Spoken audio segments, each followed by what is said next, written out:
Hallelujah, Hallelujah.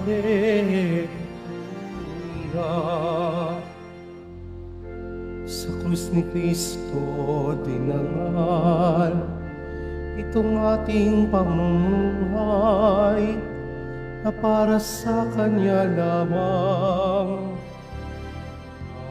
Hallelujah, Hallelujah, Hallelujah, Hallelujah.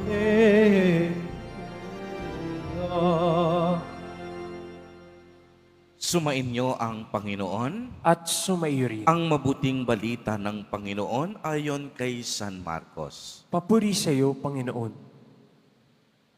Noong panahong iyon, sina Jesus at ang kaniyang mga alagad ay nagdaan ng Galilea. Ayaw ni Jesus na malaman ito ng mga tao, sapagkat tinuturuan niya ang kaniyang mga alagad.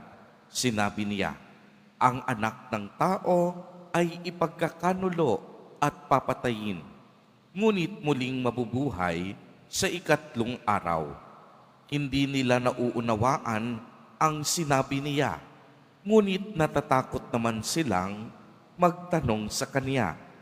At dumating sila sa Capernaum.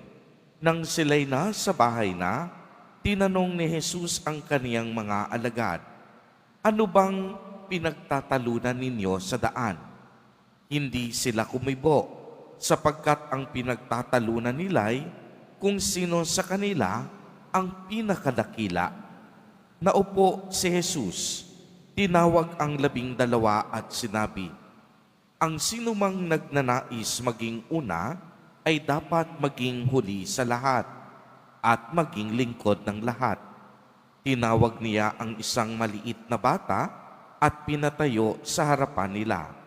Pagkatapos, kinalong niya ito at sinabi, ang sinumang tumanggap sa isang maliit na batang tulad nito, alang-alang sa akin, ay tumatanggap sa akin.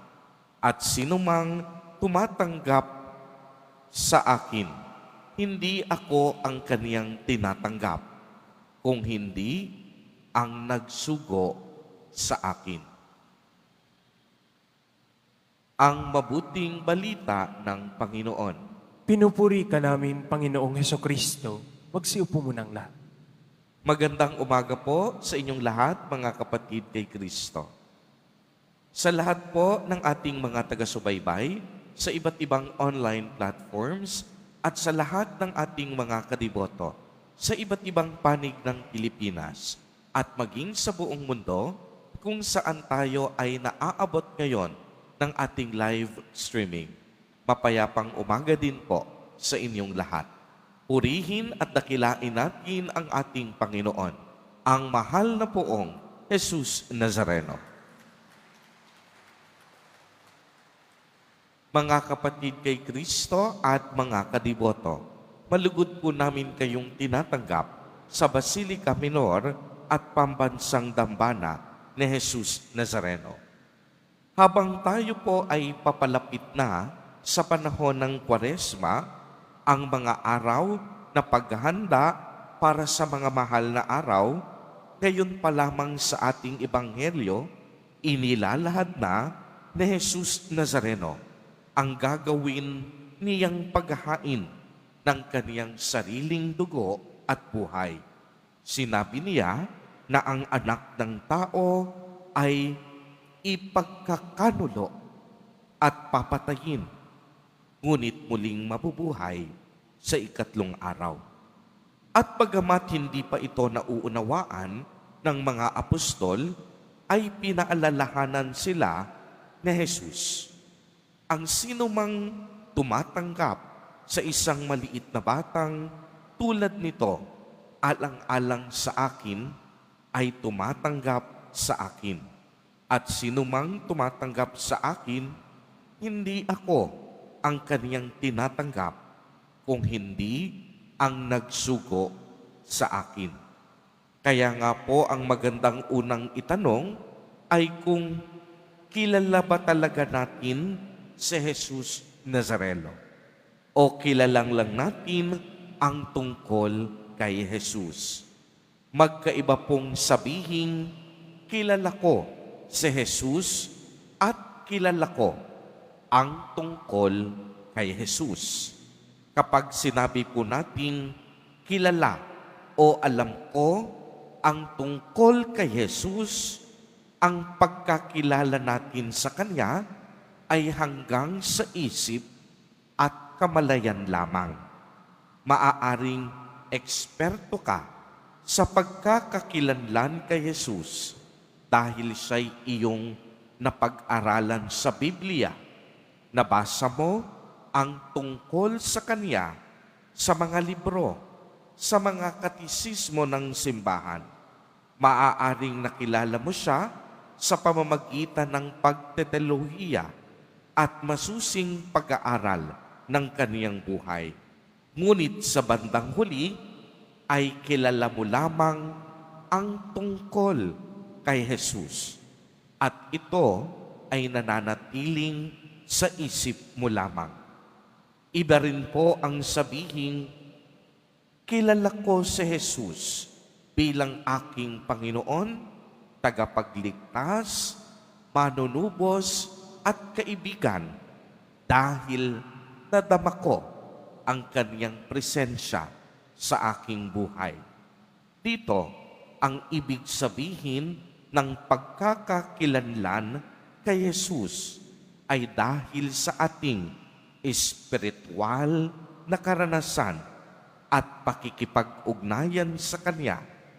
Nakilala mo si Jesus sa pamamagitan ng iyong puso at isipan.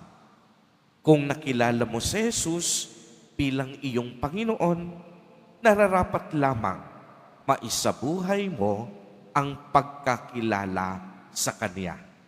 Siya ay dapat nating sambahin at papurihan. Kung nakilala natin si Jesus bilang tagapagligtas at manunubos, nararapat huwag tayong matakot sa gitna ng pagsubok dahil alam natin siya ang Diyos na hindi nagpapabaya.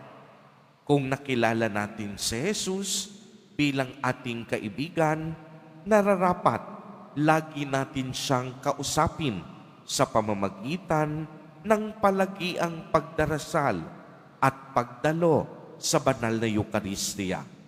Kung kilala natin si Jesus, nararapat din masalamin ang buhay natin sa mga ebanghelyo na ating napakinggan.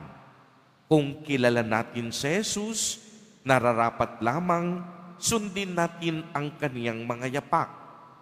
Marunong tayo dapat magtiis, magsakripisyo at magmahal, hindi para sa ating sarili, kung hindi sa kapakanan ng ating kapwa. At higit sa lahat, kung kilala natin si Jesus, dapat lagi tayong gumagawa ng tama at umiiwas sa kasalanan. Dapat nabubuhay tayo tungo sa landas ng kabanalan. Amen. Purihin at dakilain natin ang ating Panginoon, ang mahal na poong Jesus Nazareno.